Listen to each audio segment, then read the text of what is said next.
Assalamualaikum warahmatullahi wabarakatuh.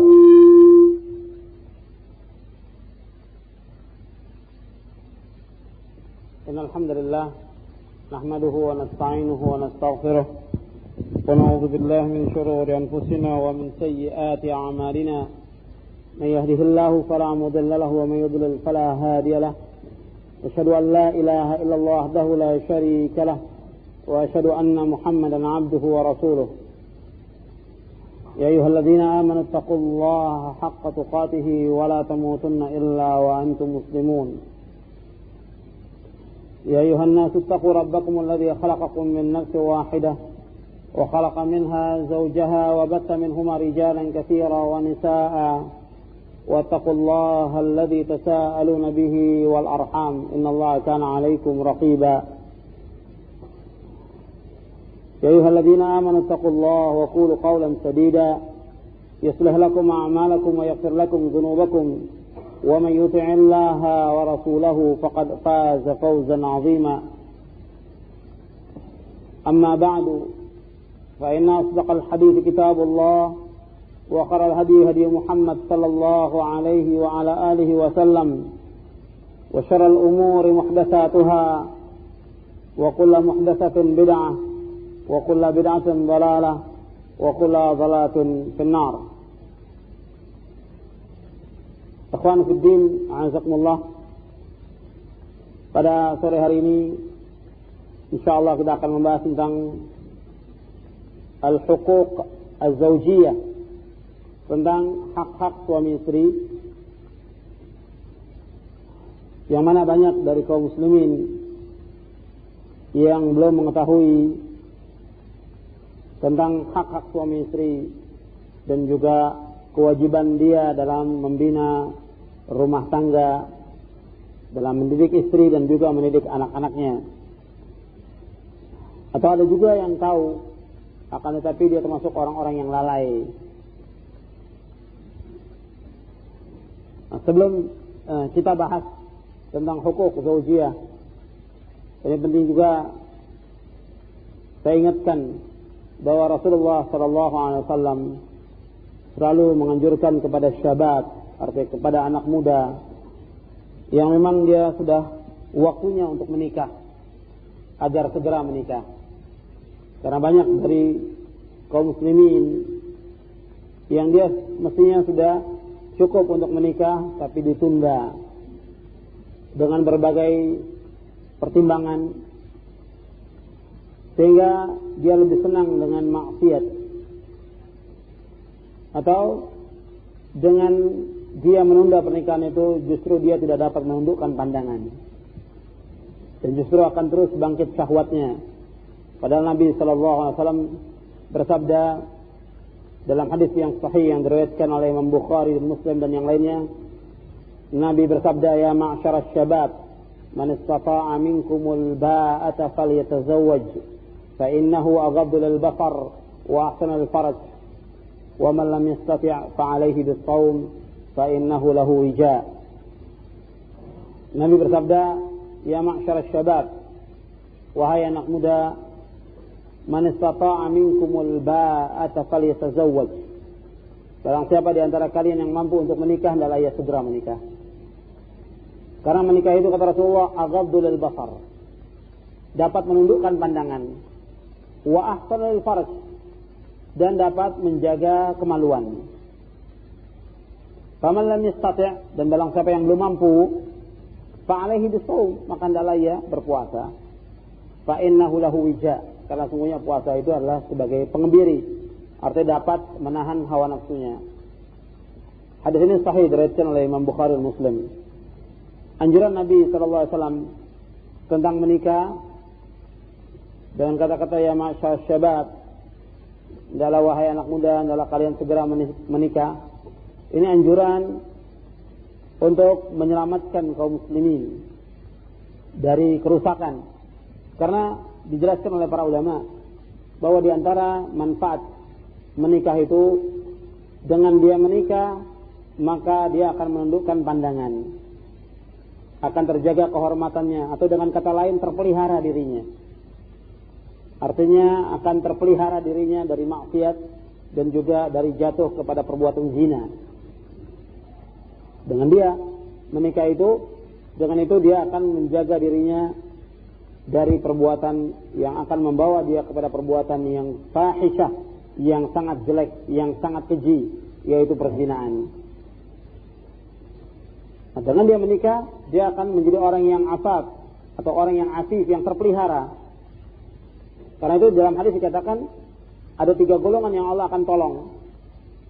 Jadi meskipun dia orang yang tidak mampu, tapi dia berkeinginan untuk menjaga dirinya, Allah akan tolong dia.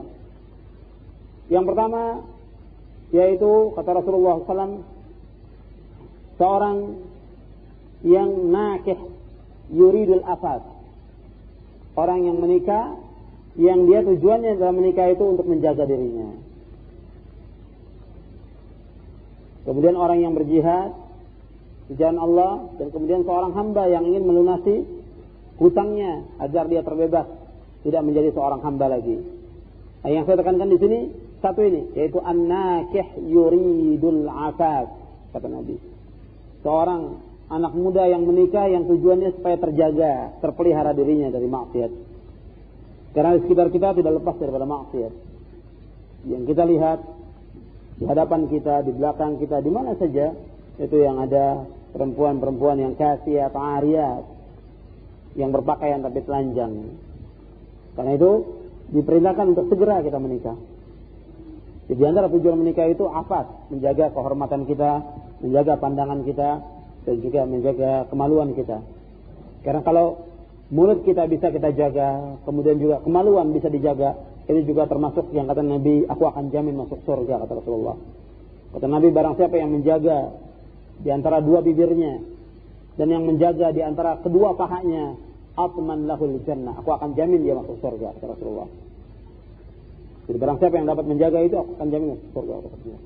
Maka anak muda yang dia menikah itu ya tujuannya untuk menjaga dirinya, itu di antara tujuan pernikahan. Kemudian di antara lagi, pernikahan itu tujuannya supaya kita hidup ini mendapatkan sakinah, mawaddah, warahmah. Itu di antara tujuan pernikahan, bahwa kita mendapatkan sakinah, mawaddah, warahmah.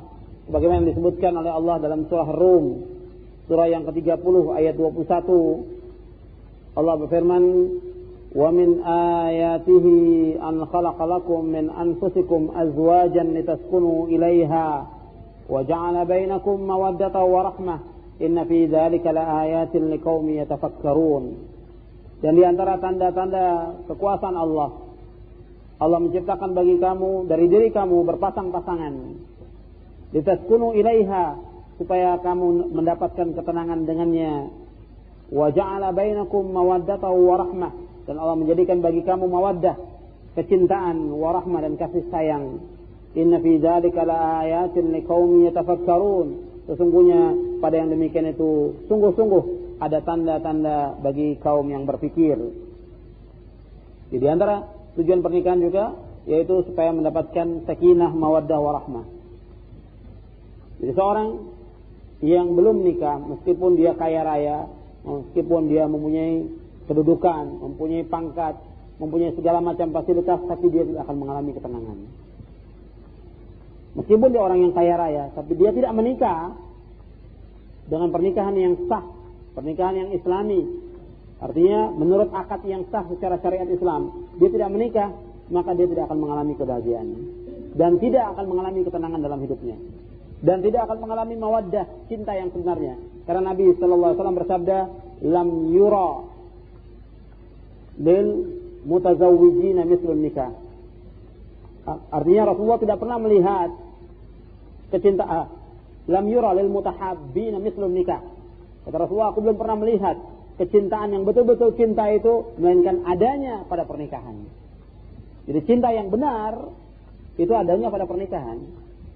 Jadi kalau belum nikah, seorang yang berpacaran segala macam itu semuanya bohong. Dan tidak ada kecintaan sama sekali. Karena yang ada di situ hawa nafsu, bukan kecintaan yang benar, dan bukan kasih sayang, dan juga tidak mengalami ketenangan. Karena apa? Dengan cara dia berpacaran dia sudah berdosa, tidak akan mengalami ketenangan dalam hidupnya. Apalagi dia berduaan tanpa ada ikatan yang sah, yaitu ikatan akad nikah, maka dia tidak akan mengalami ketenangan. Jadi banyak dilakukan oleh orang berpacaran lebih dahulu dan segala macam yang akhirnya membawa kepada perzinaan. Berduaan saja antara laki dengan perempuan tidak dibolehkan kecuali suami istri atau dia dengan mahramnya. Dalam artian kalau dengan mahramnya dalam keadaan berpakaian, pakaian yang benar. Kalau dengan suami istri dibolehkan dia untuk lebih daripada itu. Jadi kalau ada orang berduaan antara laki dengan perempuan yang dia bukan dalam keadaan akad nikah dengan sah, artinya bukan dengan mahramnya, maka ini hukumnya haram dalam syariat Islam. Kata Nabi dalam hadis yang sahih, Nabi bersabda, la yakhluwanna rajulun bimra'atin illa wa ma'aha dhi mahramin. Tidak boleh seorang laki-laki berduaan dengan seorang perempuan melainkan bersamanya seorang mahramnya. Artinya bersama si perempuan ada mahramnya. Mahram ini yaitu laki-laki yang haram dia kawin, seperti bapaknya, yaitu pamannya, umpamanya kakaknya si perempuan ini di antara mahramnya.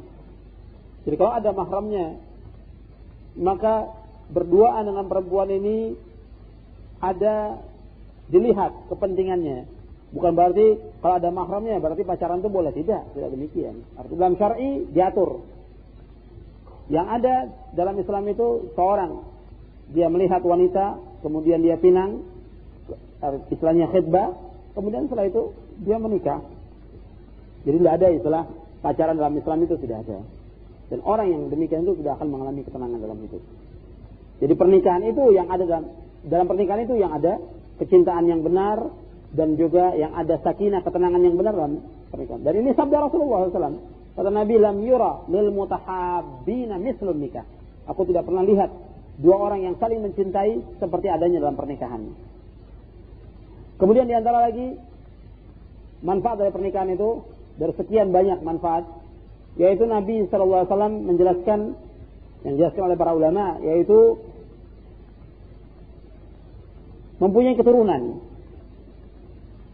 Karena seorang yang menikah dia mengharapkan keturunan. Orang yang menikah itu dia ingin mempunyai keturunan.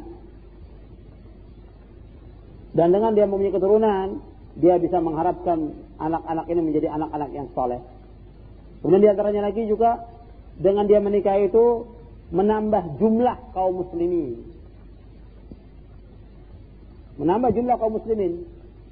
Dan Nabi SAW menganjurkan kita menikah kepada perempuan yang banyak anaknya. Artinya perempuan yang dilihat dari keluarganya bahwa keluarga itu keluarga yang banyak anaknya, keluarga besar, maka Nabi menganjurkan untuk nikah kepada wanita itu supaya juga mempunyai keturunan yang banyak. Nabi bersabda, tazawwajul waludal wadud fa inni mukatsirum bikum. Hendaklah kamu menikahi perempuan yang banyak anaknya dan penyayang, karena aku akan berbangga dengan banyaknya umatku. Dan di dalam keterangan yang lain dijelaskan, aku akan berbangga dengan banyaknya umatku kelak pada hari kiamat. Jadi fa inni mukatsirum bikumul umam yaumal qiyamah. Rasulullah dengan banyaknya anak itu, Rasul akan berbangga dengan banyaknya umat-umat yang lain nanti pada hari kiamat. Jadi di antara itu yang pernah perkawinan atau pernikahan itu supaya banyak anak. Nah, tidak seperti yang kita lihat sekarang. Orang takut punya anak lebih dari 2. Ini juga kalau dia orang yang beriman, dia sebagai seorang muslim yang taat, mestinya tidak bisa dia mempunyai anak itu hanya 2. Dia harus berupaya. Jadi dalam Islam itu diharamkan tahdidun nasl. Membatasi kelahiran dalam Islam hukumnya haram. Tidak boleh membatasi kelahiran. Hukumnya haram. Dan ini masih banyak kaum muslimin yang membatasi kelahiran dan takut punya anak lebih dari 2. Padahal Nabi SAW menganjurkan untuk banyak anak. Dan Nabi mendoakan lagi. Mendoakan seorang sahabatnya, pembantunya yang telah melayani Nabi kurang lebih 10 tahun, yaitu Anas bin Malik. Nabi mendoakan, Allahumma aksir malahu wa waladahu. Ya Allah, banyakkanlah hartanya dan banyakkanlah anaknya. Maka lahir dari Anas itu lebih dari 100 anak. Sebagaimana disebutkan dalam riwayat Bukhari dan yang lainnya. Jadi Anas bin Malik itu termasuk yang paling banyak anaknya dan yang paling banyak hartanya di Madinah pada waktu itu. Jadi ini sunnah Nabi yang banyak ditinggalkan oleh kaum muslimin. Takutnya luar biasa. Jadi mestinya dia sebagai seorang muslim menjadi contoh. Dia bukannya takut punya anak lebih dari 2, Bahkan dianjurkan untuk lebih dari 2. Dan kalau dibilang itu repot atau nanti sulit untuk mendidiknya, kalau kita betul-betul orang yang taat kepada Allah, Allah akan mudahkan semuanya. Kita jaga dengan niat kita melaksanakan perintah Rasulullah, Allah akan mudahkan semua urusan itu. Kemudian juga manfaat dengan banyaknya anak itu, di dunia banyak manfaatnya. Dia akan saling tolong menolong, dia akan membantu kita, kemudian akan mendoakan kita. Kemudian juga kalau ditakdirkan Allah dia meninggal masih kecil, akan menjadi syafaat nanti pada hari kiamat. Hijab minan nar, menjadi penghalang dari kita ini masuk ke dalam neraka. Anak ini akan menghalangi kita untuk masuk ke dalam neraka. Hijab minan nar. Sampai kata Nabi, kalau seorang mempunyai anak, kemudian dia memelihara seperti punya anak perempuan, dia didik anak itu dengan cara yang baik sampai anak ini menjadi anak yang salehah, insya Allah akan menghijab dia dari api neraka. Dan berapa hadis lagi yang disebutkan oleh Rasulullah SAW. Jadi pemahaman yang salah dan pemikiran yang salah dan dekat yang salah kalau ada orang yang takut mempunyai anak. Justru dia harus membanyakkan anak itu, mudah-mudahan bermanfaat untuk dia, keluarganya, bermanfaat untuk Islam dan kaum muslimin. Kemudian juga dengan banyaknya anak, ini bermanfaat nanti kalau ditakdirkan Allah ada jihad fi sabilillah. Maka dengan banyaknya kaum muslimin akan mengalahkan kaum kufar. Dengan banyaknya kaum muslimin, jumlah kaum muslimin itu banyak, akan mengalahkan kufar. Sebab bagaimanapun juga jumlah diperhitungkan. Bukan sekedar persiapan tawakal saja, jumlah juga diperhitungkan. Karena itu dianjurkan untuk membanyakkan jumlah kaum muslimin. Dan ini anjuran Rasulullah SAW. Di hadapan Rasulullah dalam bersabda menganjurkan untuk banyak anak, tidak mungkin Rasulullah niatnya bagaimana menyusahkan umat Islam, tidak mungkin. Dan Rasulullah tahu bahwa dengan anak banyak itu repot, tahu Rasulullah. Tapi tetap dianjurkan untuk banyak anak. Soal rezeki Allah yang jamin. Jangan takut, Allah yang menjamin rezeki. Dan rezeki itu tidak bisa diteorikan. Kalau umpamanya gajinya sekarang ini 500.000 umpamanya, nanti kalau punya anak 2 nggak cukup, punya anak 3 nggak cukup, nggak bisa diteorikan. Rezeki itu tidak bisa diteorikan. Atau yang gajinya cuma pas-pasan 300.000 setiap bulan, nanti kalau punya anak 3 atau 4 sudah nggak bisa terjamin lagi untuk sekolah dan segala macam. Kita harus yakin rezeki itu tidak bisa diteorikan, datangnya dari Allah, bukan dari atasan kita, bukan dari perusahaan. Rezeki itu datangnya dari Allah SWT. Dan dengan itu kita dianjurkan, yang penting kita ada usaha. Kita ada usaha, kita ada kerja, Allah mudahkan. Sebab Allah mengatakan dalam Al-Quran, وَمَنْ يَتَقِ اللَّهَ يَجْعَلْ لَهُ مَخْرَجًا وَيَرْزُقْهُ مِنْ حَيْثُ لَا يَحْتَسِبُ. Dan barang siapa yang bertakwa kepada Allah, Allah akan bukakan jalan keluar dan Allah akan berikan rezeki dari arah yang dia tidak duga-duga.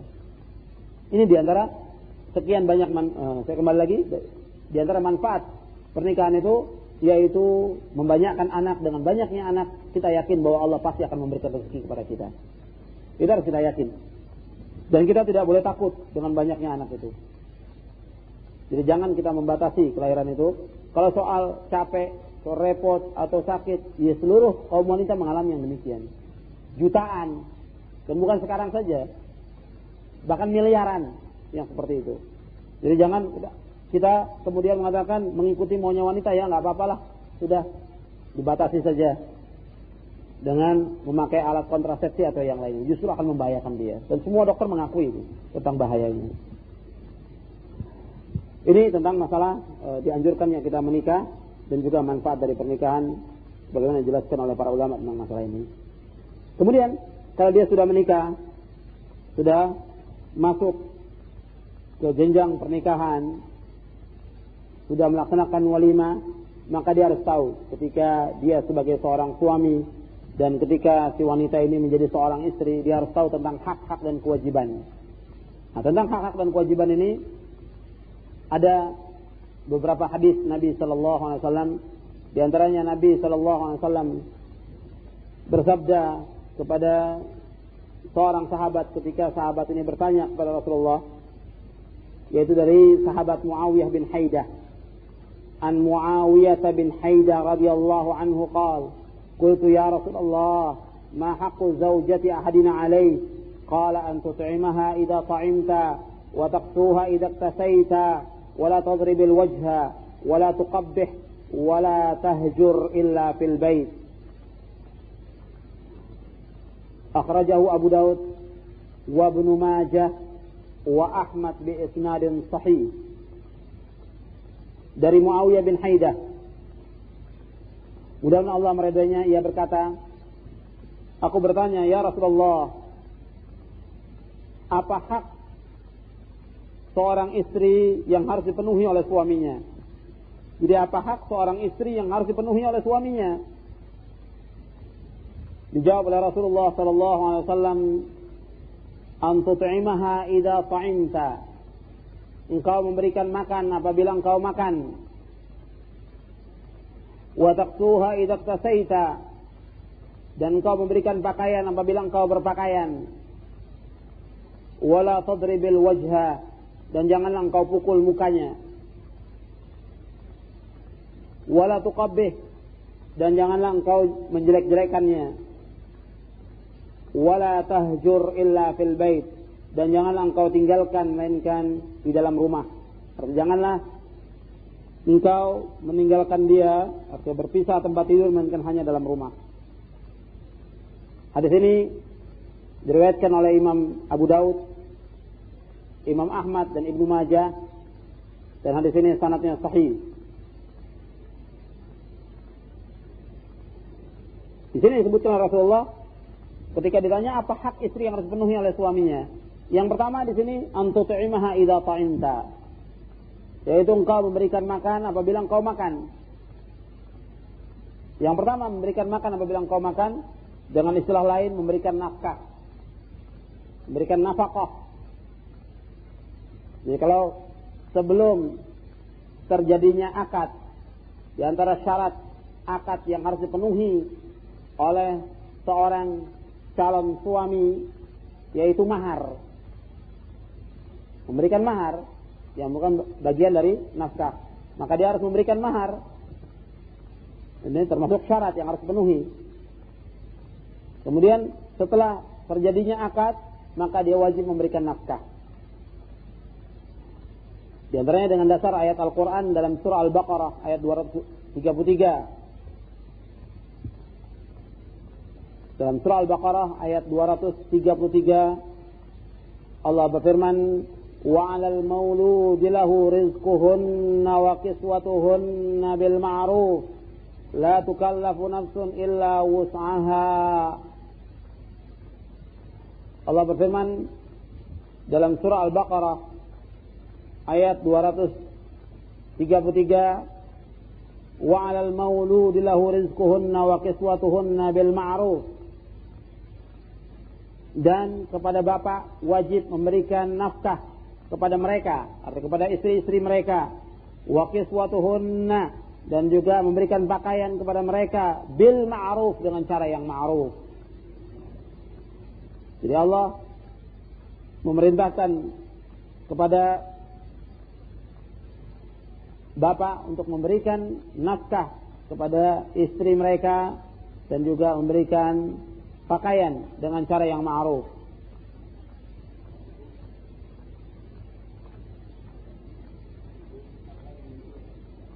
Wa 'alal mauludi lahu rizquhunna. Maulud artinya orang tua, bapak. Wa 'alal mauludi lahu rizquhunna.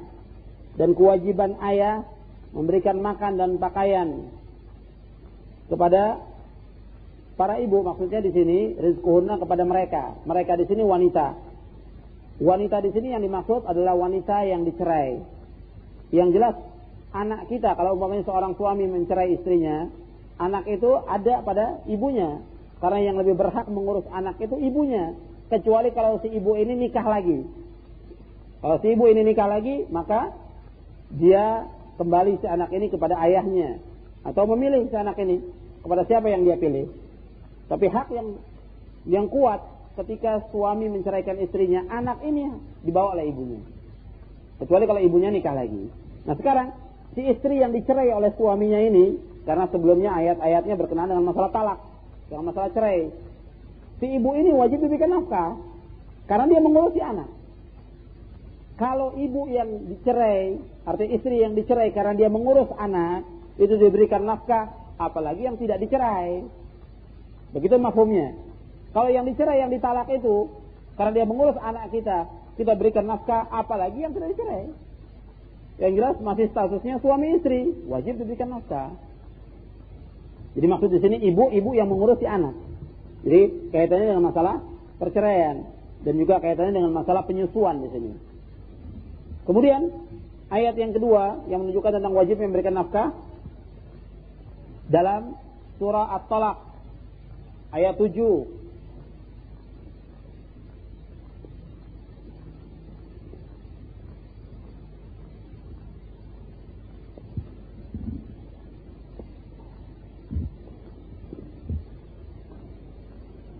Surah At-Talaq ayat 7.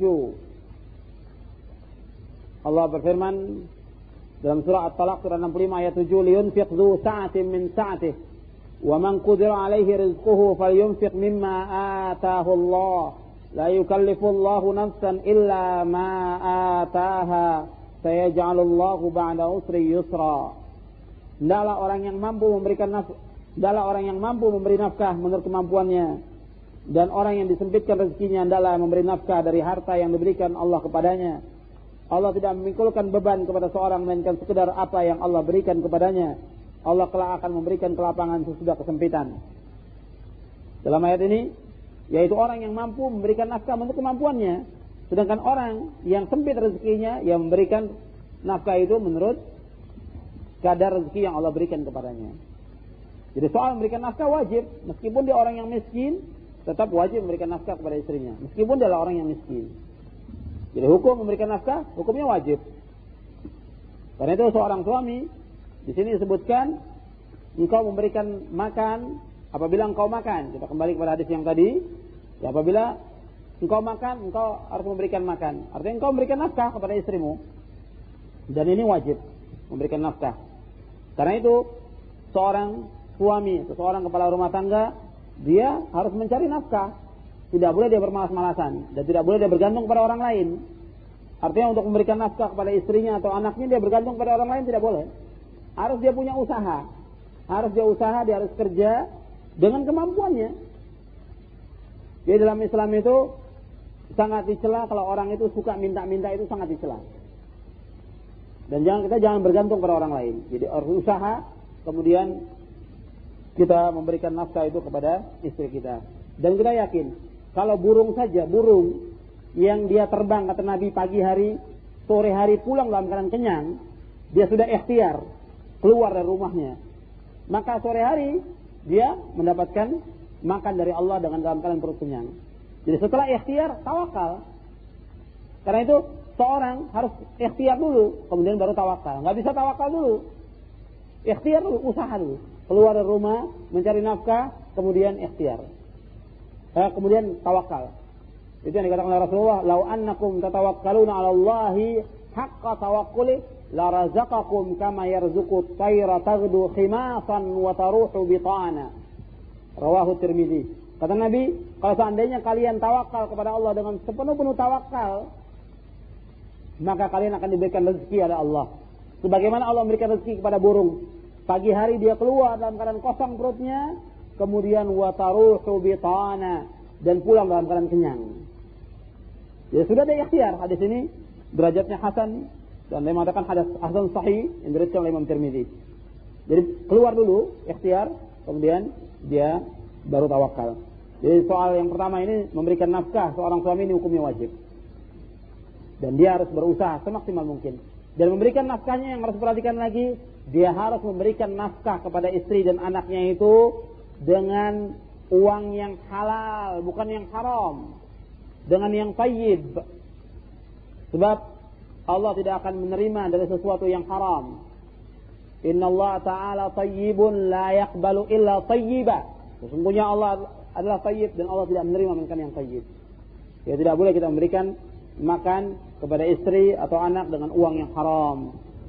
Jadi harus kita mencari usaha dari uang yang halal. Nafkah yang halal, nafkah yang thayyib.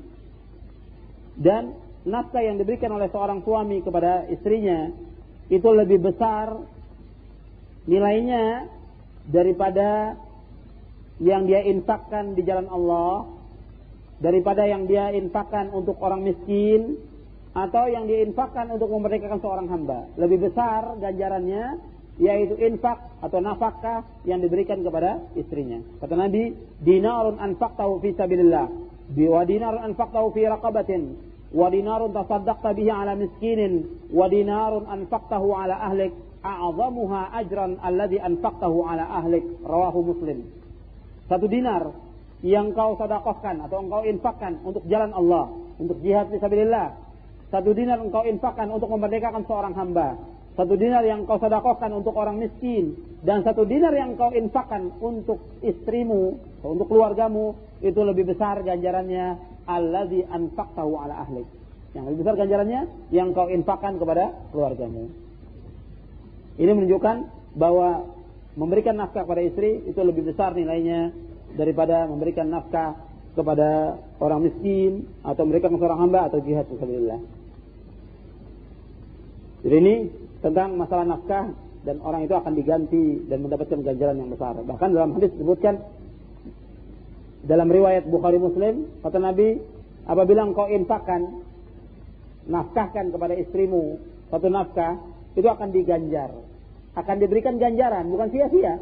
Seorang suami memberikan nafkah kepada istrinya akan diganjar oleh Allah. Sampai kata Nabi, 1 suap nasi yang diletakkan di mulut istrimu itu mendapatkan ganjaran. Wa innaka lan tunfiqa nafaqatan tabtaghi biha wajha Allah illa ujirta biha hatta ma taj'alu fi imra'atik, muttafaqun alaih. Dan sesungguhnya engkau memberikan nafkah yang tujuannya engkau mencari wajah Allah dengan memberikan nafkah itu, dan kan kamu akan diganjar, diberikan pahala sampai apa yang engkau nafkahkan atau engkau berikan di mulut istrimu. Ini hadis sahih diriwayatkan oleh Bukhari dan Muslim. Ini masalah nafkah yang pertama. Yang kedua, wa taqsuha idza tasaita, yaitu engkau memberikan pakaian sebagaimana engkau berpakaian. Yaitu seorang suami dia harus memberikan pakaian kepada istrinya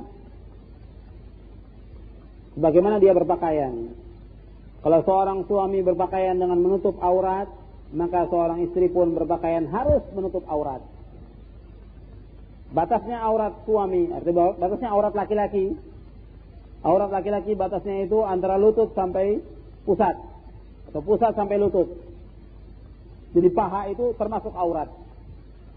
Kata Nabi, al-fakhidu auratun, kata Nabi. Paha itu adalah aurat. Jika untuk laki-laki, batas auratnya yaitu pusat sampai lutut. Dan hadis menerangkan bahwa paha itu aurat, banyak sekali hadisnya. Jadi memang pada awal-awal itu dijelaskan bahwa paha itu bukan aurat, dan Nabi pernah terlihat pahanya. Tapi setelah itu banyak sekali hadis yang menunjukkan bahwa paha bagi laki-laki itulah aurat. Ini untuk laki-laki batasnya antara pusat dengan lutut. Untuk perempuan seluruh tubuhnya. Artinya untuk wanita itu auratnya seluruh tubuhnya. Yang boleh terlihat hanya muka dan kedua tapak tangannya. Jadi seluruh tubuhnya itu harus dia tutup. Tidak boleh terlihat rambutnya, tidak boleh terlihat lehernya, tidak boleh terlihat lengan bawahnya, tidak boleh terlihat betisnya. Ini hukumnya haram. Kalau sampai terlihat hukumnya haram dan dia berdosa. Sebagai seorang suami dia mas'ul, akan ditanya oleh Allah nanti pada hari kiamat. Jadi perempuan yang berpakaian dan terbuka auratnya termasuk perempuan yang dikatakan oleh Rasulullah termasuk penghuni neraka. Nabi SAW bersabda dalam satu hadis yang sahih yang diriwayatkan oleh Imam Muslim.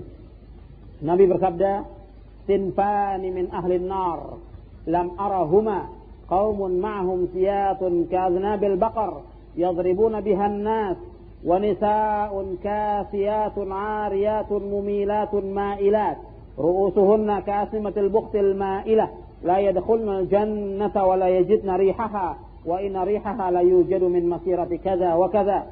Rawahu Muslim. Ada 2 golongan manusia yang termasuk penghuni neraka. Yang aku belum pernah melihatnya, kata Rasulullah. Artinya pada zaman Rasulullah aku belum pernah melihatnya. 2 golongan ini.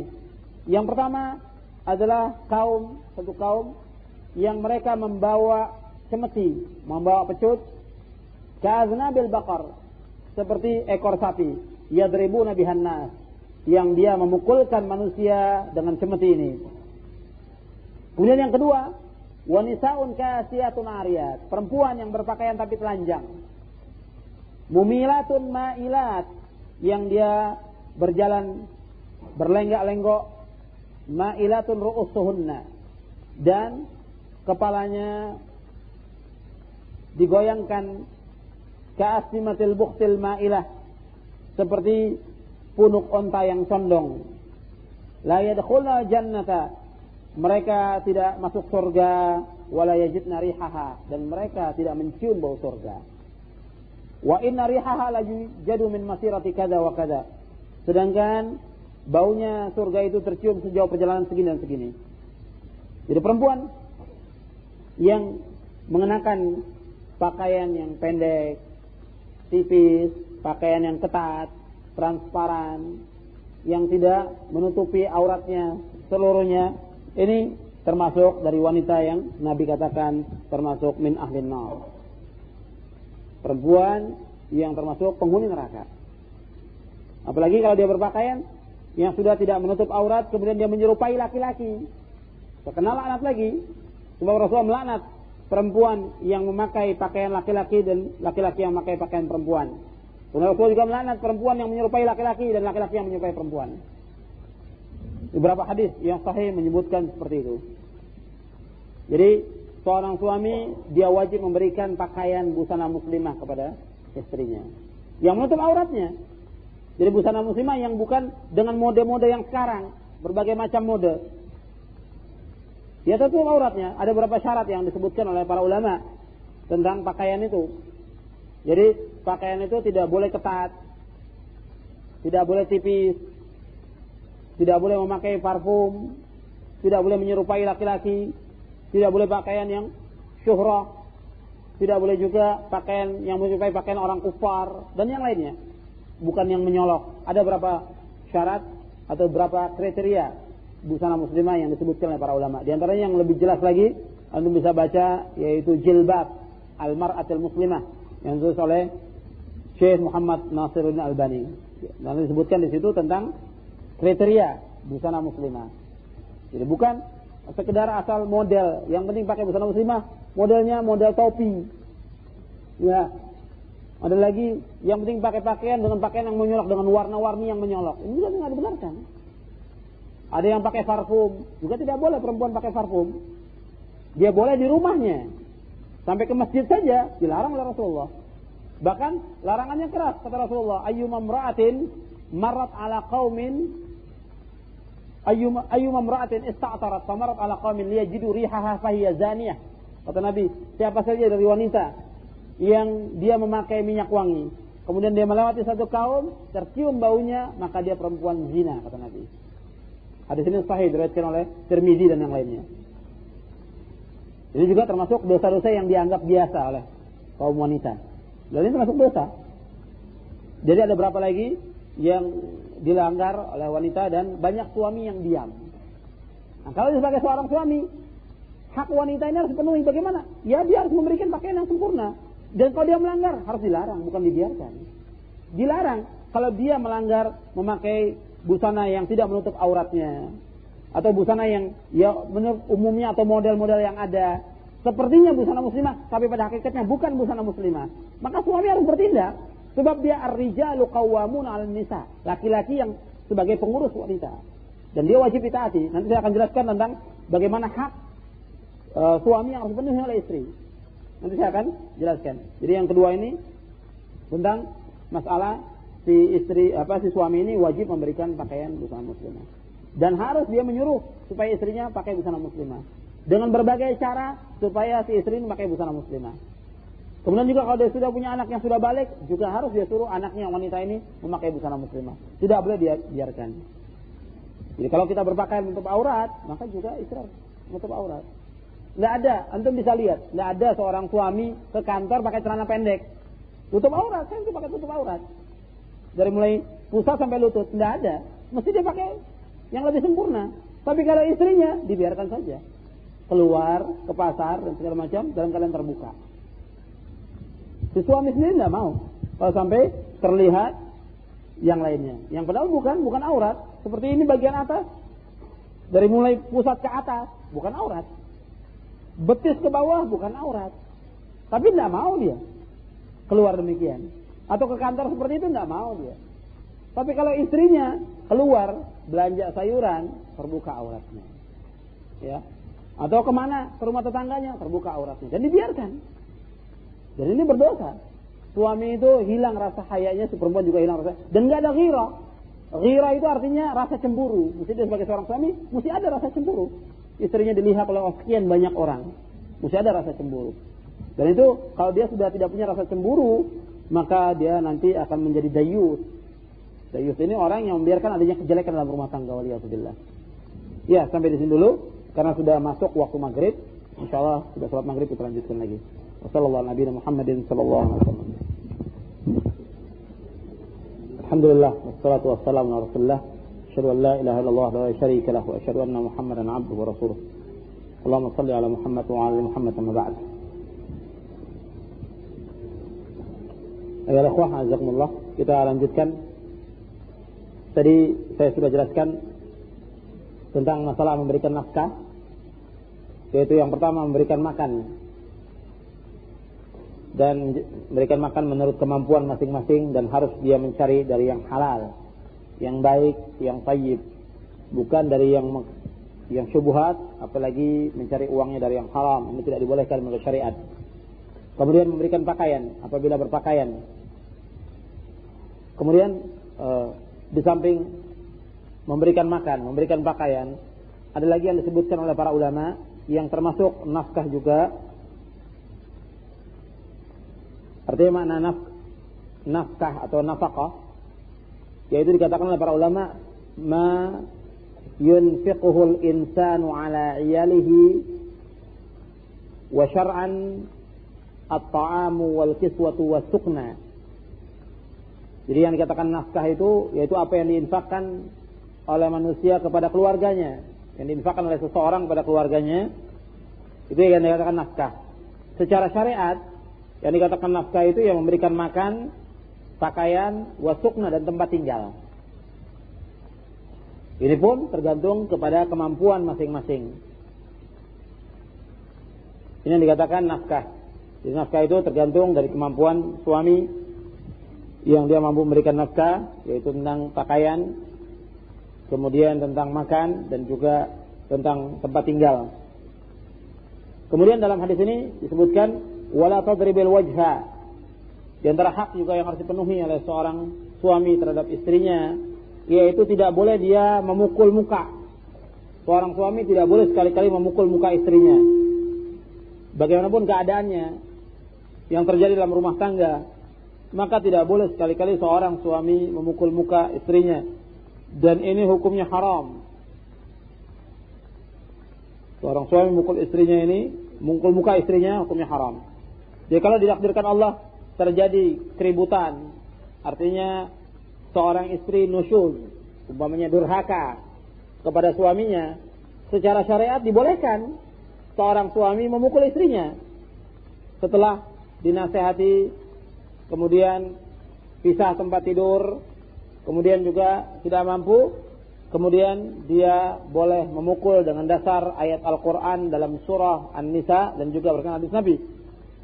Dalam surah An-Nisa di ayat 34 Allah berfirman, wallati takhafuna nushuzahunna fa'idhuhunna wahjuruhunna fil madaji' wadribuhun fa in ata'nakum fala tabghu 'alayhinna sabila innallaha kana 'aliyan kabira. Dan perempuan-perempuan yang kamu takut mereka nusyuz, nusyuznya durhaka kepada suami, tidak taat lagi kepada suami, fa'izuhunna, maka hendaklah kamu nasihati mereka, wahjuruhunna fil madaji', dan hendaknya kamu tinggalkan mereka di tempat tidur mereka. Artinya hendaklah kamu tidak mencampuri mereka, tinggalkan mereka di tempat tidur. Wadribuhun, dan pukullah mereka. Fa'in ata'nakum, apabila mereka mentaati kamu, fala tabghu 'alaihinna sabila, dan janganlah sekali-kali kamu mencari jalan untuk menyusahkan mereka. Innallaha kana 'aliyan kabira, sesungguhnya Allah itu Maha tinggi dan Maha besar. Jadi secara hukum syar'i menurut ayat ini boleh kalau perempuan yang sudah nusyuz, durhaka kepada suaminya, kemudian dipukul oleh suaminya, itu dibolehkan. Tapi yang perlu diingat, bahwa memukul ini memukul yang tidak melukai. Jadi kata Rasulullah SAW, wadribuhunna darban ghaira mubarrihin. Dalam surah An-Nisa di ayat 34 Allah berfirman, wallati takhafuna nushuzahunna fa'idhuhunna wahjuruhunna fil madaji' wadribuhun fa in ata'nakum fala tabghu 'alayhinna sabila innallaha kana 'aliyan kabira.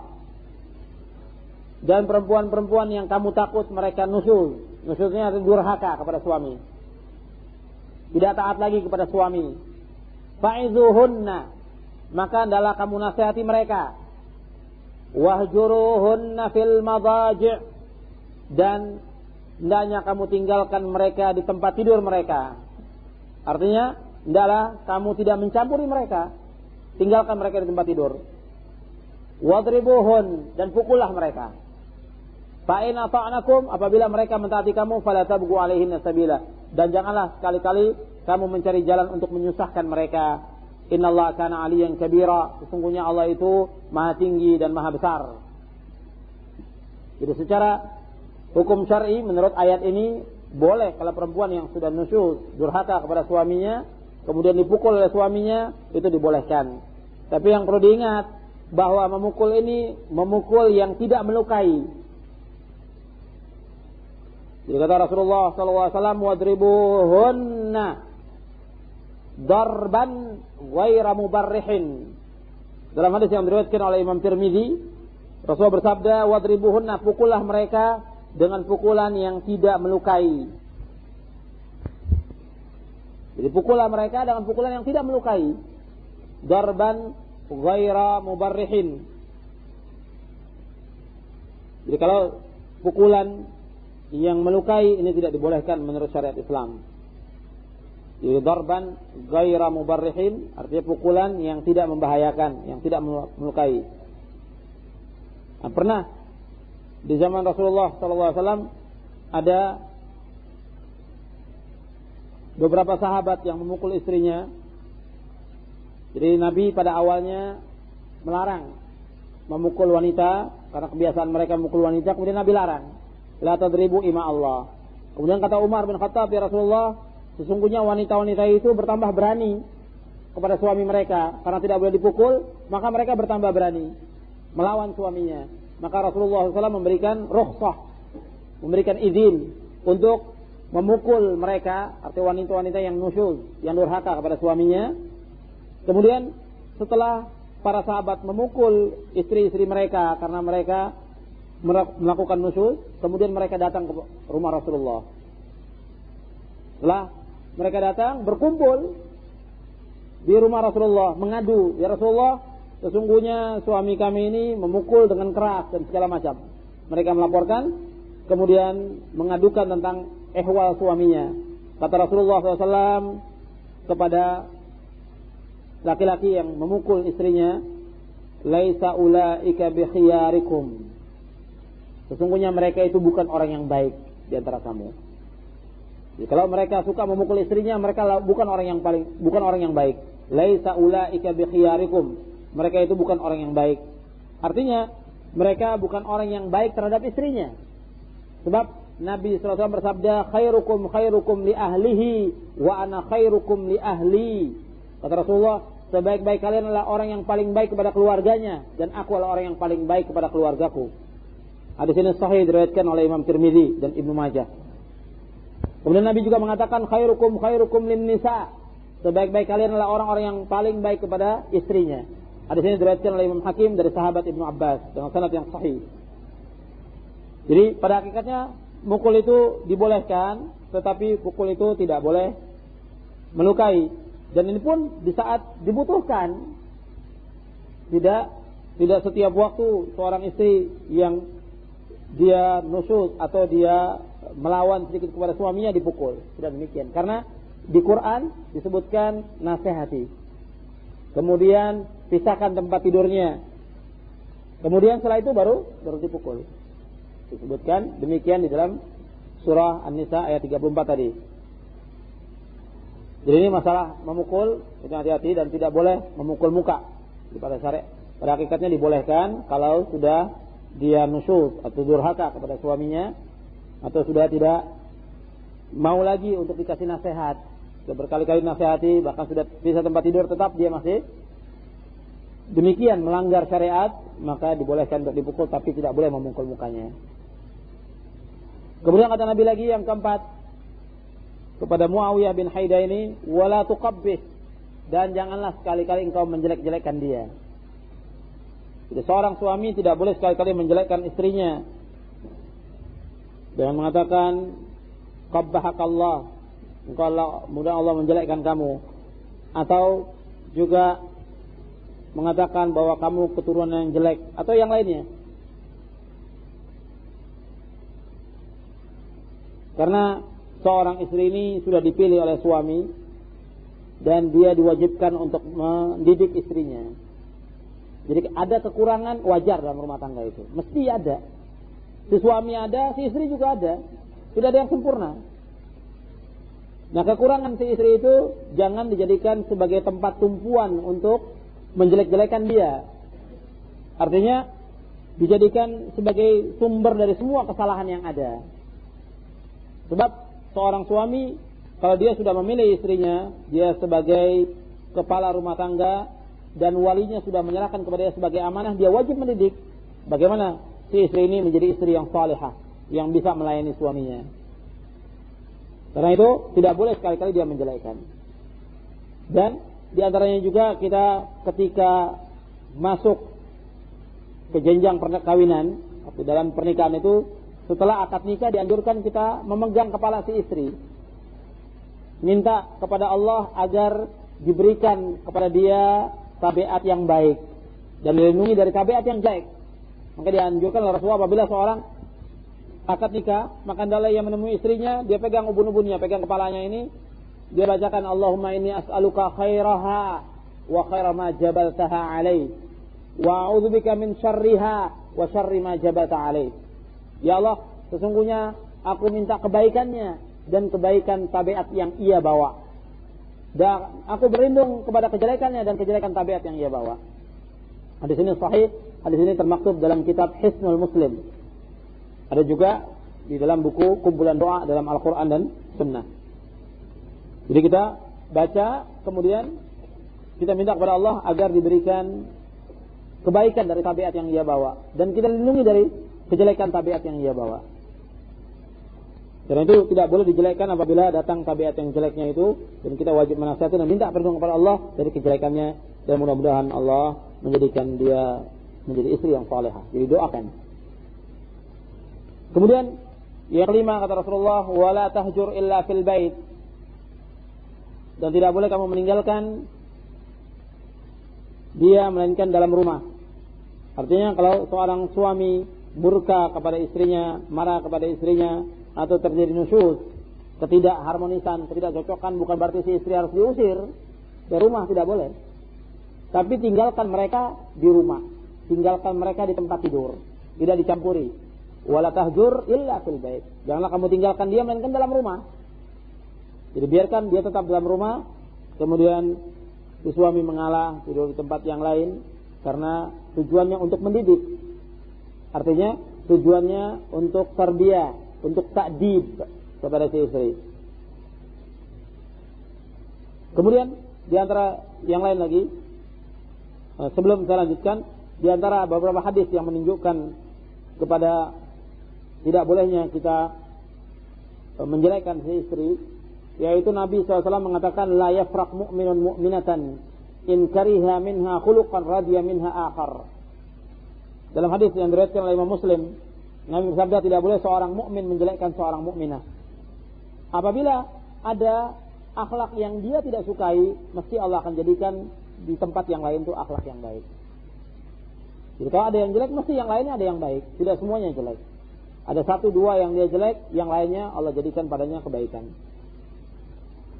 Ini yang disebutkan juga dalam Al-Quran, kewajiban seorang suami terhadap istrinya, dia harus muasyarah bil ma'ruf. Muasyarah.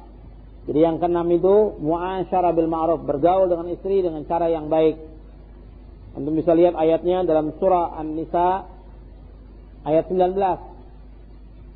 Muasyarah bil ma'ruf. Allah berfirman,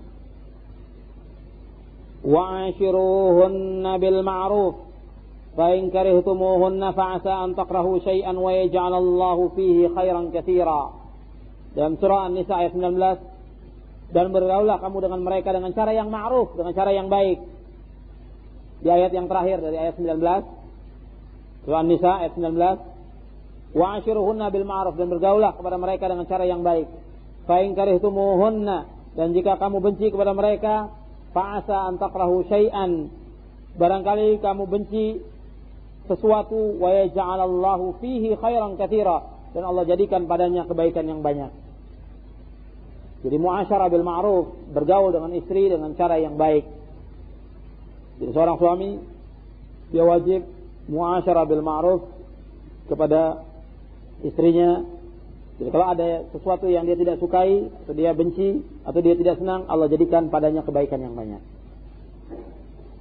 Karena dalam pernikahan ini, ikatan pernikahan itu merupakan misaqan ghalidha, satu ikatan yang sangat kuat, yang sangat kokoh. Tidak bisa karena masalah yang kecil atau masalah yang sedikit kemudian pisah. Ini tidak dibenarkan dalam Islam. Jadi ada masalah-masalah, jangankan masalah itu, masalah yang besar saja disuruh sabar, disuruh saling nasihat menasihati. Sebab dia harus berpikir bahwa dia mempunyai keturunan, mempunyai anak yang dia harus didik. Kalau dia kemudian pisah, bagaimana dia akan mendidik anaknya supaya menjadi anak-anak yang soleh nantinya? Tapi kalau dia berada si suami atau si istri dalam satu rumah tangga dan dia dapat mendidik anaknya menjadi anak yang soleh, ini satu keuntungan yang besar buat dia di dunia wal akhirah. Jadi gak bisa sembarangan dalam masalah rumah tangga, ada kesalahan yang kecil kemudian cerai, atau gampang mengucapkan kalimat cerai itu satu kalimat yang harus dijauhkan sejauh-jauhnya. Kalimat talak atau cerai itu kalimat yang harus dibuang sejauh-jauhnya. Karena apa? Kadang-kadang orang gampang saja bermain-main dengan kalimat ini. Kalau kata Nabi, kalau orang ada satu kalimat yang kalau diucapkan dengan main-main atau betul-betul terjadi itu, yaitu kalimat talak atau cerai. Jadi jidduhunna jiddun wa hazluhunna hazlun. Wa hazluhunna jiddun, kata Nabi.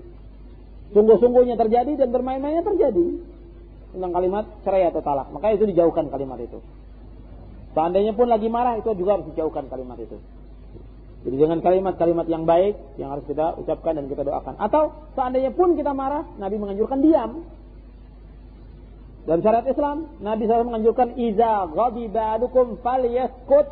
Apabila seorang dari kamu marah, hendaklah dia diam. Hendaklah dia diam, bukan berarti dia mengungkapkan semua isi hatinya, bukan. Tapi justru dia harus diam. Sebab nanti kalau dia tidak diam, akan keluar kata-kata yang kotor, kata-kata yang jijik, kata caci maki, atau mengungkit kebaikan, atau yang lainnya. Atau mungkin kalimat yang kufur, na'udzubillah. Jadi sebaiknya dia diam. Kalau seandainya dia sedang marah sangat, kata Nabi, falyaskut, hendaklah dia diam. Di antaranya lagi, di antara hak istri yang harus dipenuhi oleh suaminya, ini termasuk masalah yang penting sekali, yaitu masalah pendidikan, yaitu ta'limuha umur diniha, mengajarkan perkara agama.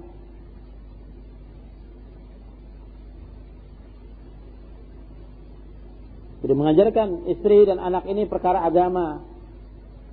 Sebab Allah menyuruh dalam Al-Quran, dalam surah At-Tahrim, surah 66 ayat 6, ya ayyuhalladzina amanu qu anfusakum wa ahlikum nara wa quduha an-nas wal hijarah 'alaiha malaikatun ghiladun shidad la ya'suna Allah ma amarahum wa yaf'aluna ma yu'marun.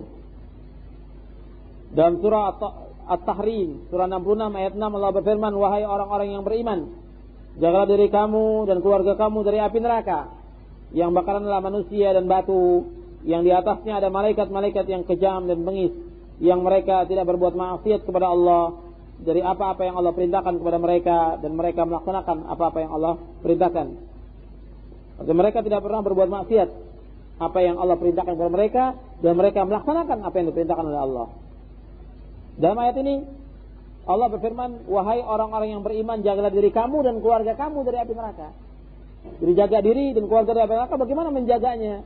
Ya nasihati mereka supaya mereka taat kepada Allah, supaya mereka bertakwa kepada Allah, Kemudian juga ada yang mengatakan ajarkan mereka syariat Islam ini, ajarkan mereka adab agar mereka tahu tentang Islam ini dan tahu adab-adab Islam ini. Itu yang dikatakan diantaranya oleh Ali bin Abi Thalib, alimu anfusakum wa ahlikumul khaira wa adibuhum. Ajarkan kepada diri kamu dan kepada keluarga kamu kebaikan dan ajarkan adab. Nah sekarang bagaimana seorang suami bisa mengajarkan istri dan anaknya ajaran Islam, syariat Islam dan adab kalau suaminya tidak mengaji, suaminya tidak talabul ilmi? Ya apa yang bisa diajarkan? Banyak suami-suami yang atau kepala rumah tangga yang tidak datang ke majelis ta'lim. Majelis ta'lim maksudnya majelis yang di situ diajarkan Al-Quran dan Sunnah. Jadi majelis ta'lim yang di situ diajarkan Al-Quran dan Sunnah, dan Quran dan Sunnah ini difahami menurut pemahaman para sahabat ridwanullah ajma'in, menurut pemahaman salafus saleh. Jadi harus dia datang ke majelis ta'lim yang di situ diajarkan Quran, yang di situ diajarkan Sunnah menurut pemahaman salafus saleh. Sehingga dengan dia mengaji ini Al-Quran dan Sunnah, dia dapat mengajarkan kepada istrinya. Dan kalau dia tidak sanggup, dia bawa istrinya juga ke majelis ta'lim supaya istrinya juga tahu tentang hukum-hukum Allah dan juga tahu tentang hak dan kewajiban seorang istri kepada suaminya, dan juga bagaimana berumah tangga secara syariat Islam ini. Jadi harus dia datang ke majelis ta'lim dan harus diajarkan. Kalau tidak, ya bagaimana dia akan dapat ilmu? Nah yang terjadi banyak suami yang lalai. Jadi kalau nafkah begitu dapat gaji atau dia dagang kerja dikasih langsung istrinya. Tapi tidak diurus. Jadi yang hanya diurus nafkah sudah dipenuhi. Yang kedua nafkah batinnya sudah selesai. Tapi pendidikannya nggak pernah diurus. Bagaimana dia memahami Islam ini, bagaimana dia bertauhid kepada Allah, tidak pernah diajarkan. Dan tidak pernah dibawa dia ke majelis ta'lim. Dianggap bahwa dengan dia ngaji di tempat umum, umpamanya dia ngaji seperti orang masyarakat ini, perempuan-perempuan kumpul dengan perempuan baca Al-Fatihah, baca Yasin segala macam, sudah selesai. Soal sudah tahu tentang ilmu Islam, nggak pernah dikaji tentang tafsirnya, tidak pernah dijelaskan hukum-hukum Islam. Ini cuma kumpul gitu. Kumpul, kemudian pulang, seolah dapat pahala. Sudah ribuan pahala itu. Nanti kumpul lagi ngaji, baca selawat, kemudian baca Yasin, dapat lagi pahala. Dia anggap oleh suaminya, sudah, dia datang ke majelis ta'lim, dapat ilmu. Padahal nggak pernah diajarkan sama sekali. Dan nggak pernah diajarkan tentang tafsir dari surah Yasin itu. Dan juga tidak sunnah. Yasin mempunyai fadilah, sebagaimana juga ayat yang lain punya fadilah. Semua Al-Quran punya fadilah. Tapi menentukan Yasin saja ada fadilahnya, tidak ada keterangannya. Riwayat-riwayatnya dhaif dan maudhu. Menentukan itu tiap pembacaan itu dalam majelis ta'lim. Dan kemudian lagi dengan yang bid'ah-bid'ah. Nah kita kalau sebagai seorang suami yang betul wajib mendidik, artinya seorang suami yang bertanggung jawab kepada istrinya, mestinya istri itu diajarkan, dibawa ke majelis ta'lim yang benar, bukan dibiarkan seperti itu. Yang kadang-kadang juga yang ngajinya asal sekedar ngaji saja, baca Quran kemudian tidak ada isi taujihat, pengarahan, bimbingan, tidak ada sama sekali, irsyadat tidak ada. Jadi ini harus diperhatikan, wajib kita mendidik istri kita dan anak kita. Jadi harus ada waktu berarti kita harus ada waktu, di samping kita ngaji, istri kita juga ngaji. Dan kita juga harus ada waktu kumpul bersama keluarga. Kadang-kadang kita pulang kerja sore, nggak sempat kumpul sama istri. Pulang sudah malam, besok subuh berangkat lagi kerja, seperti itu tiap hari. Lah orang kafir juga seperti itu. Orang kafir dia subuh jalan sudah, pulang malam lagi. Lah ini orang Islam, bagaimana kumpul sama istri, baca Quran, si istri dengarkan, si istri baca kita dengarkan, anak baca kita perhatikan. Nggak ada sama sekali. Yang penting sudah diserahkan ke sekolahan. Mau jadi mau enggak, yang penting saya bayaran tiap bulan. Nggak pernah diurus. Nah orang kafir juga seperti itu caranya. Nggak ada baca Quran, nggak ada duduk bersama keluarga, nggak ada bimbingan sama sekali. Setiap hari seperti itu. Jadi dididik oleh siapa sih istri masih anak? Dididik oleh televisi, dididik oleh radio, dididik oleh majalah, dididik oleh mass media. Ya itu jadinya kurang ajar kepada suaminya, tidak bisa mendidik anaknya. Karena apa? Dididik oleh mass media, baik cetak maupun elektronika. Ya tiap hari itu yang dia lihat. Tiap hari lihat televisi itu mungkin berapa puluh jam itu sehari. Ya mungkin ada yang 4 jam, ada yang 5 jam, ada yang 10 jam. Karena suaminya kerja, ya itu hiburannya. Ya dirusak, ininya dirusak. Pemikirannya segala macam semua dirusak. Sedangkan suaminya memberikan keterangan tentang agama, ya mungkin setahun sekali. Itu pun kalau ada hadis yang dihafal. atau dari pengajian yang dicatat. Karena ngajinya banyak kan ngaji nguping, masuk kuping kanan keluar kuping kiri, gitu. Nggak pernah dicatat segala macam. Ya bagaimana istri dapat ilmu? Ini yang terjadi. Padahal ini hak yang harus dipenuhi oleh seorang suami kepada istrinya. Wajib mendidik istri dan anak ini wajib. Kalau tidak, naudzubillah, nanti dia akan kurang ajar kepada kita. Yang kita suruh saja kadang-kadang masih kurang ajar. Yang kita suruh, yang kita sudah ingatkan berkali-kali. Apalagi yang tidak sama sekali, waliyadzubillah. Jadi harus diperhatikan tentang masalah pendidikan anak ini.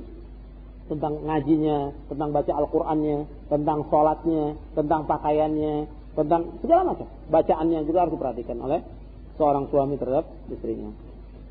Ini tentang masalah pendidikan agama yang antum harus perhatikan. Kemudian sekarang hak suami yang harus dipenuhi oleh istrinya. Tentang hak suami yang harus dipenuhi oleh istrinya, yang harus diperhatikan, yang pokok sekali, yaitu tentang ketaatan. Sebab seorang wanita ini dia wajib taat kepada suaminya. Setelah walinya menyerahkan kepada dia, maka dia wajib taat kepada suaminya. Karena hak yang tertinggi sesudah kepada Allah dan Rasulnya yaitu kepada suaminya. Karena itu Nabi SAW mengatakan dalam hadis, kata Nabi, "Lau kuntu amiran ahadan ayyasjuda li ahadin la amartul mar'ata ayyasjuda li antasjuda li zawjiha." Rawahu Tirmidzi wa qala haditsun hasanun sahih. Dari Abi Hurairah, dari Nabi sallallahu alaihi wasallam, beliau bersabda, "Kalau seandainya aku boleh menyuruh seorang sujud kepada seorang, aku akan suruh seorang wanita itu sujud kepada suaminya." Hadis ini diriwayatkan oleh Tirmidzi dan Tirmidzi berkata hadis ini hasan sahih. Ini merupakan hak yang terbesar karena sujud itu hanya boleh kepada Allah. Kata Nabi, kalau seandainya boleh, pada hakikatnya tidak boleh. Kalau seandainya boleh seorang sujud kepada seorang, aku akan suruh perempuan itu sujud kepada suaminya. Menunjukkan hak yang terbesar bagi suami itu, si perempuan itu wajib taat. Dia taat. Si perempuan kalau disuruh suami dalam masalah yang ma'ruf, dia harus taat. Disuruh sholat, disuruh puasa, disuruh pakai busana muslimah, disuruh ngaji, disuruh yang lain. Untuk kebaikan, si perempuan wajib taat. Dan justru itu yang membuat dia masuk jannah nanti. Surga, perempuan dapat masuk jannah itu dengan taat kepada suaminya. Bahkan dalam hadis dikatakan, apabila seorang wanita itu mengerjakan sholat yang 5 waktu, dia puasa di bulan Ramadan, maka dia akan masuk surga menurut pintu surga yang mana saja yang dia kehendaki. Jadi kata Rasulullah SAW, "Idza salatil mar'atu khamsaha wa hasanat farjaha wa shamat syahraha wa hasanat farjaha wa ata'at ba'laha dakhalat min ayyi abwabil jannati sya'at." Rawahu Ahmad wa Ibnu Hibban. Kata Nabi, apabila seorang wanita itu salat yang 5 waktu, dia puasa bulan Ramadan, dia menjaga kemaluannya, menjaga kehormatannya, dan dia taat kepada suaminya, maka dia masuk surga dari pintu surga yang mana saja yang ia kehendaki. Dia masuk surga dari pintu surga yang mana saja yang ia kehendaki. Hadis ini diriwayatkan oleh Imam Ahmad dan diriwayatkan juga oleh Ibnu Hibban. Karena itu dia wajib taat kepada suaminya. Kalau suami menyuruh yang baik, menyuruh yang ma'ruf, dia harus taat. Seperti ada wanita yang disuruh oleh suaminya untuk sholat pada waktunya, dia wajib taat. Disuruh berkata yang baik. Kemudian disuruh memakai busana muslimah. Disuruh memakai busana muslimah. Perintah, bukan perintah yang maksiat, perintah yang baik. Perintah yang jelas-jelas ma'ruf. Supaya dia tidak terbuka auratnya. Tapi masih ada wanita yang kemudian membantah. Dengan alasan panas, alasan ini, alasan ini. Ini sudah durhaka perempuan yang seperti ini. Perempuan yang durhaka. Kalau dengan dia taat kepada suaminya, dia akan masuk surga. Pernah ada seorang wanita datang kepada Rasulullah, "Ya Rasulullah, suami saya begini dan begini ya Rasulullah." Apa kata Rasulullah? "Unzuri fa innahu jannatuki wa naruki." Perhatikan. Sesungguhnya suami kamu itu surga kamu dan neraka kamu. Ya, jadi Rasulullah menyuruh si perempuan ini perhatikan tentang hak yang harus dia penuhi terhadap suaminya. Kalau tidak, maka dia akan masuk neraka nantinya. Itu yang harus diperhatikan. Kemudian seperti tentang masalah bercampur saja. Apabila seorang suami mengajak istri untuk bercampur, kemudian si istri tidak mau, maka dilaknat oleh malaikat. Dilaknat oleh malaikat. Sebagaimana Nabi bersabda, "Idza da'a ar-rajulu imra'atahu ila firashihi falam ta'ti, Fabata ghadbana 'alaiha la'anathal malaikatu hatta tusbiha, muttafaqun alaih. Apabila seorang suami memanggil istrinya ke tempat tidurnya untuk bercampur dan si perempuan tidak mau dan suami ini murka, maka dia, si wanita ini atau si istri ini dilaknat oleh malaikat sampai subuh. Dalam riwayat yang lain, maka Allah yang di langit itu akan murka kepada si wanita sampai si suami redha kepadanya. Hadis ini diriwayatkan oleh Imam Bukhari dan Muslim. Jadi seorang istri itu dia wajib taat kepada suaminya. Tidak boleh dia durhaka atau dia membantah suaminya dalam hal-hal yang ma'ruf. Tetapi bukan berarti bahwa suami itu diktator, tidak. Artinya dia menyuruh yang ma'ruf. Selama itu hak dan jelas nasnya dari keterangan Al-Quran dan Sunnah, maka dia wajib mentaati. Atau suruhan-suruhan yang ma'ruf yang lainnya. Kemudian si wanita juga dijelaskan dalam hadis bahwa dia harus mensyukuri. Mensyukuri artinya dia tidak banyak menuntut dan syukur kepada suaminya. Seorang istri yang banyak menuntut kepada suaminya, kemudian seorang istri yang tidak syukur kepada suaminya, maka Allah tidak akan lihat nanti pada hari kiamat. Dalam hadis Nabi sallallahu alaihi wasallam, Nabi sallallahu alaihi wasallam mengatakan kepada para sahabat wanita, yaitu sesungguhnya aku melihat neraka, kata Rasulullah, dan aku melihat yang banyak penghuni neraka itulah wanita. Kata Rasulullah, aku melihat neraka wa ra'aitu aktsara ahliha an-nisa. Aku melihat yang banyak penghuninya adalah para wanita. Kemudian ditanya oleh mereka, bima ya Rasulullah, dengan sebab apa perempuan yang paling banyak masuk neraka? Dijawab, bikufrihinna, dengan sebab mereka kufur. Ditanya lagi, apakah dengan sebab mereka kufur kepada Allah? Dijawab oleh Nabi, tidak. Yakfurnal ashir wa yakfurnal ihsan. Mereka kufur kepada suaminya dan mereka kufur kepada kebaikan. Dan Rasulullah menjelaskan, kalau seandainya seorang dari kalian atau seorang suami memberikan kebaikan kepada istrinya atau memberikan dia berbuat baik selama setahun, kemudian si istri ini melihat ada sesuatu yang jelek pada suaminya, maka dia mengatakan, ma ra'aitu minka khairan qat, aku tidak pernah melihat kebaikan padamu. Padahal suaminya sudah banyak berbuat baik kepada istri-istri selama setahun umpamanya. Ada sekali si suami tidak berbuat baik kepada si istri, maka dilupakan kebaikan yang setahun itu. Aku belum pernah melihat kebaikanmu. Ini yang dikatakan kufranul ashir. Jadi umpamanya si suami rutin memberikan nafkah kepada istrinya. Suatu waktu ditakdirkan Allah dia bangkrut, atau dia bisa memberikan nafkah, maka dilupakan semua kebaikannya. Memang kau tidak pernah memberikan nafkah, padahal sudah diberikan nafkah. Ini kufranul ashir. Atau dia banyak menuntut dan tidak syukur. Jadi sudah diberikan nafkah dan suaminya sudah berusaha semaksimal mungkin dari mulai pagi sampai sore dia mencari nafkah, dan itu yang dia mampu memberikan nafkah pada istrinya, tapi terus dia menuntut dan tidak merasa cukup. Maka perempuan yang seperti ini, kata Nabi SAW, la yanzurullahu ila imra'atin la tashkuru li zawjiha wa hiya la tastaghni anhu, rawahun Nasa'i. Kata Nabi, sungguhnya Allah tidak akan melihat kepada seorang wanita yang tidak syukur kepada suaminya dan dia selalu menuntut, tidak merasa cukup. Jadi dia harus merasa cukup kalau memang suaminya dia sudah berusaha semaksimal mungkin. Dia sudah mencari nafkah dengan, arti istilahnya sudah membanting tulang dengan lelah, dengan payah, dengan susah payah dia mencari nafkah, dan itu yang dia dapat. Umpamanya sehari cuma dapat 5.000 rupiah atau 4.000 rupiah, itu yang dia mampu memberikan kepada istrinya. Dan si istri wajib bersyukur kepada Allah. Bukan dia banyak menuntut. Kalau banyak menuntut, maka dia termasuk wanita yang kufur kepada suami dan termasuk yang tidak akan dilihat oleh Allah nanti pada hari kiamat. Kemudian diantaranya lagi, si istri juga harus muasyarah bil ma'ruf. Kalau suami dia berbuat baik kepada istrinya, maka juga si istri harus berbuat baik kepada suaminya. Kalau suami berbuat ihsan, maka si istri juga harus berbuat ihsan.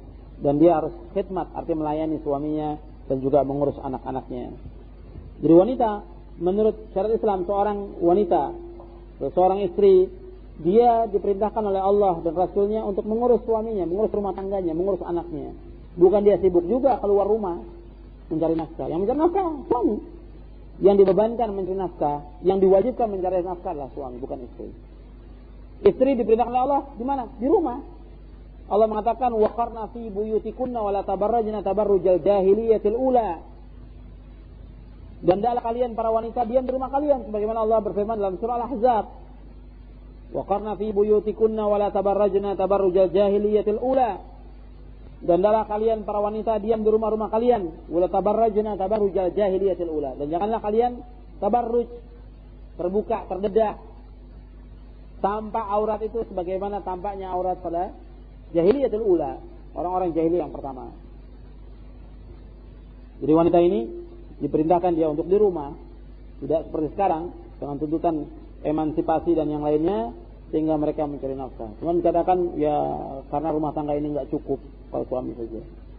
Dari zaman Rasulullah SAW, kalau dia betul-betul usaha dan dia minta kepada Allah, Allah akan bukakan jalan dan Allah akan berikan rezeki dengan suaminya.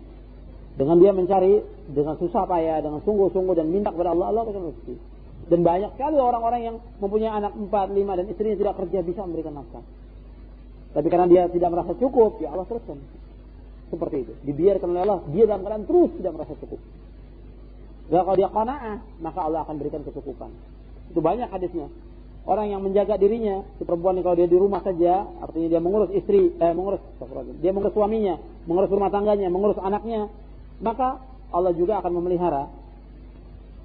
Seperti Nabi SAW bersabda, "Wa may yasta'fif yu'ifahu Allah, wa may yastaghni yughnihillahu."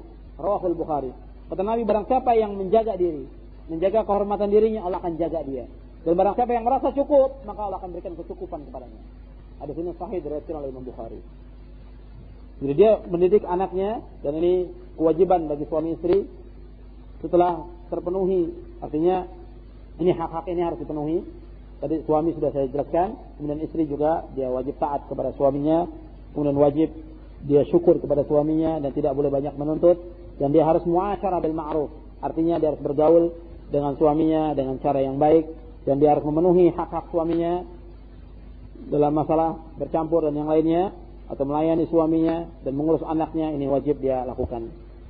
Kemudian yang terakhir kepada suami istri ini, dia harus menjaga rumah tangga ini supaya rumah tangga ini menjadi rumah tangga yang sakinah, mawaddah, warahmah, dan dia wajib mendidik anak-anaknya. Artinya suami istri ini dia harus mempunyai cita-cita ya, menurut syariat Islam, bagaimana supaya anak ini menjadi anak yang saleh.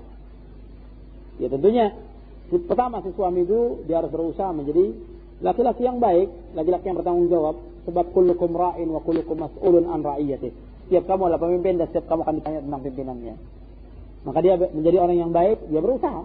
Dia mengaji, dia belajar, dia datang ke majlis taklim, dia baca buku-buku yang baik, dan dia laksanakan kewajiban-kewajiban yang Allah berikan kepada dia. Dan dia menjauhkan larangan dan maksiat. Kemudian juga dia menyuruh istrinya. Nah nanti anak ini akan mencontoh orang tuanya. Si anak selalu dia mempunyai tabiat meniru, dan umumnya manusia demikian. Mempunyai tabiat selalu meniru kepada orang lain.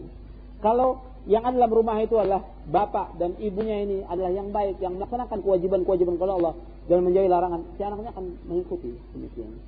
Di samping itu juga dia harus berusaha bagaimana mendidik anak ini dengan cara yang baik.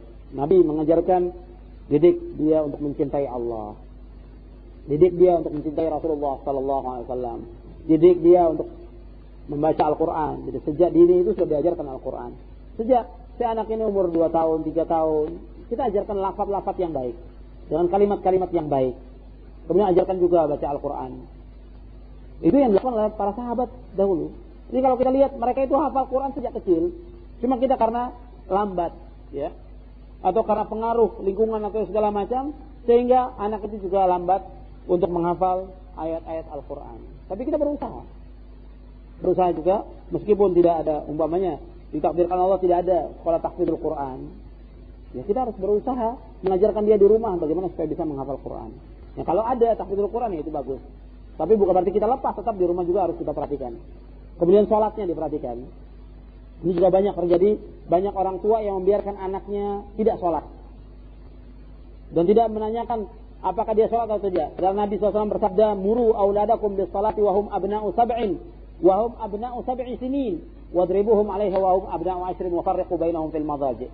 Kata Nabi, suruhlah anak kamu ketika Suruhlah anak kamu sholat ketika ia umur 7 tahun. Dan kalau 10 tahun tidak sholat, pukul. Dan pisahkan tempat tidur. Antara anak laki dengan anak perempuan, pisahkan tempat tidurnya. Tidak boleh menjadi satu. Nah di sini Nabi suruh 7 tahun suruh sholat. 10 tahun tidak sholat, pukul. Nah sekarang dibiarkan. Si anak umur 7 tahun tidak diajarkan untuk sholat. Tidak diajak untuk sholat. Kemudian 10 tahun juga dibiarkan. Padahal kita terus suruh anak kita sholat. Istri anak itu harus terus sholat. Suruh sholat. Bab Nabi SAW Allah memerintahkan dalam Al-Quran di dalam surah Taha, surah yang ke-20 ayat 132, Allah berfirman, wa'mur ahlaka bis sholati wastabir 'alaiha la nas'aluka rizqa nahnu narzuquk wal 'aqibatu lit taqwa. Jadi kata Allah dalam Al-Quran, Allah berfirman dalam surah Taha, surah 20 ayat 132, wa'mur ahlaka bis sholati wastabir 'alaiha, suruhlah keluarga kamu salat dan sabarlah atasnya. La nas'aluka rizqa, kami tidak minta rezeki kepada kamu. Nahnu narzuquka, dan kami yang memberikan rezeki kepada kamu. Wal 'aqibatu lit taqwa, dan akibat yang baik itu adalah bagi orang yang bertakwa. Jadi anak ini, istri diperintahkan sholat pada waktunya. Terus diperintahkan. Anak juga diperintahkan sholat. Terus kita lalai saja, dia akan lalai juga. Umpamanya kita lupa mengingatkan sehari itu, dia juga akan lalai. Maka di sini dalam ayat ini wastabir 'alaiha, sabar yang berlipat ganda, bukan sekedar sabar saja, bukan wasbir, tapi wastabir. Dalam bahasa Arab, ziyadatul huruf, ziyadatul ma'na. Tambahan huruf itu menunjukkan tambahan makna, tambahan arti. Jadi sabar yang berlipat ganda. Jadi kita suruh, kadang-kadang lalai, lupa. Suruh lagi terus. Jadi bukannya kita, yang penting saya sudah merencanakan sholat, ya dia sudah sholat. Tapi kita nggak pernah perhatikan dia sholat atau tidak. Makanya kalau sudah 10 tahun diajak dia untuk berjamaah di masjid. Si bapaknya menjadi contoh bagi anaknya sholat berjamaah di masjid, si anaknya juga dibawa ke masjid. Selalu perhatikan seperti itu. Dan kalau tidak diperhatikan, khawatirnya nanti anak ini akan meninggalkan sholat. Kalau dia sudah meninggalkan sholat, dia akan mengikuti hawa nafsu. Kalau sudah mengikuti hawa nafsu, dia akan sesat. Anda lihat dalam surah Maryam, surah 19 ayat 59. Allah berfirman dalam surah Maryam, surah 19 ayat 59, فَخَلَفَ مِنْ بَعْدِهِمْ خَلْفٌ أَضَاءُوا الصَّلَاةَ وَاتَّبَعُوا الشَّهَوَاتِ فَسَوْفَ يَلْقَوْنَ غَيًّا. Dan maka datanglah sesudah mereka pengganti yang jelek, yaitu adha'us shalah, mereka menyanyiakan salat. Kemudian wattaba'u syahawat, dan mereka memperturutkan hawa nafsunya.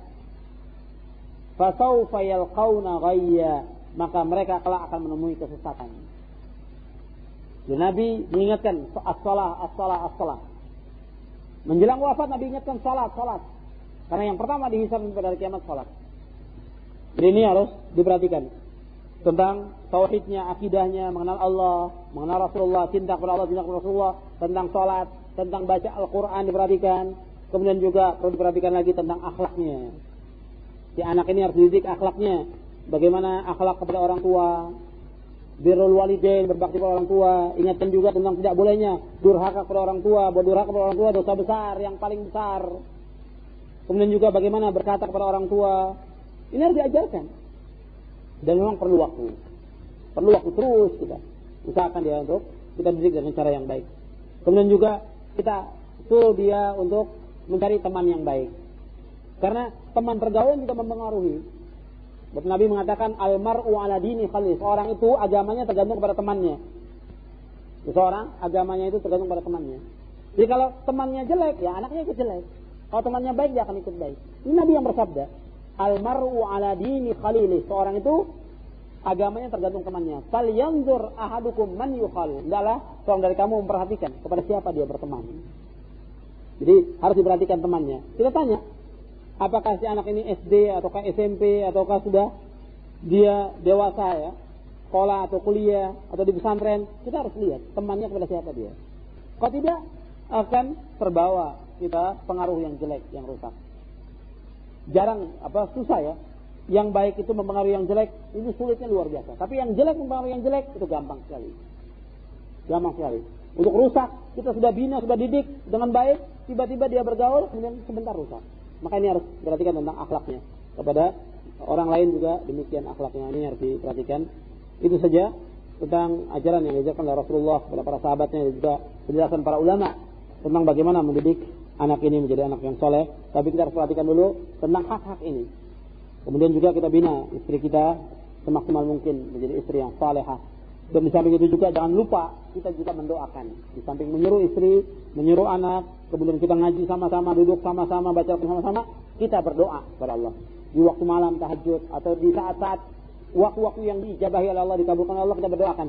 Mudah-mudahan keluarga kita menjadi keluarga yang sakinah, mawaddah, warahmah. Dan kita berdoa seperti yang Allah sebutkan dalam Al-Quran, Rabbana hablana min azwajina wa dhurriyyatina qurrata a'yun waj'alna lil muttaqina imama. Allah menyebutkan dalam surah Al-Furqan, Rabbana hablana min azwajina. Itu kita sering doa dengan doa itu. Kita hafalkan doa itu dan kita berdoa dengan doa itu. Rabbana hablana min azwajina. Ya Allah, berikanlah kepada istri kami. Ya Allah, berikanlah kepada kami atau anugerahkanlah kepada kami istri-istri kami dan keturunan kami sebagai penyenang hati. Jadi berikanlah ya Allah kepada kami ini istri-istri dan anak keturunan yang qurrata a'yun, yang menyenangkan hati kami. Waj'alna lil muttaqina imama. Dan jadikanlah kami imam bagi orang-orang yang bertakwa. Kita minimal jadi imam bagi keluarga kita sendiri. Itu minimal kita jadi imam.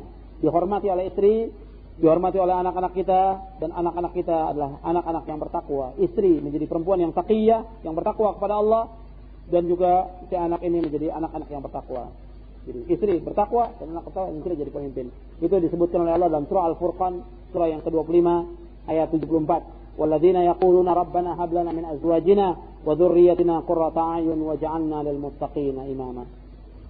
Ya, sampai di sini mudah-mudahan yang kita kaji pada sore hari ini bermanfaat untuk saya dan untuk antum sekalian, dan mudah-mudahan kita menjadi imam dalam rumah tangga kita dan keluarga kita menjadi keluarga yang sakinah, mawaddah, warahmah, dan keluarga kita diberikan keturunan-keturunan yang saleh. Insyaallah taala, amin ya rabbal alamin. Wa sallallahu nabiyana Muhammadin sallallahu alaihi wasallam. Subhanakallahumma wa bihamdik asyhadu an la ilaha illa anta astaghfiruka wa atubu ilaik. Assalamualaikum warahmatullahi wabarakatuh.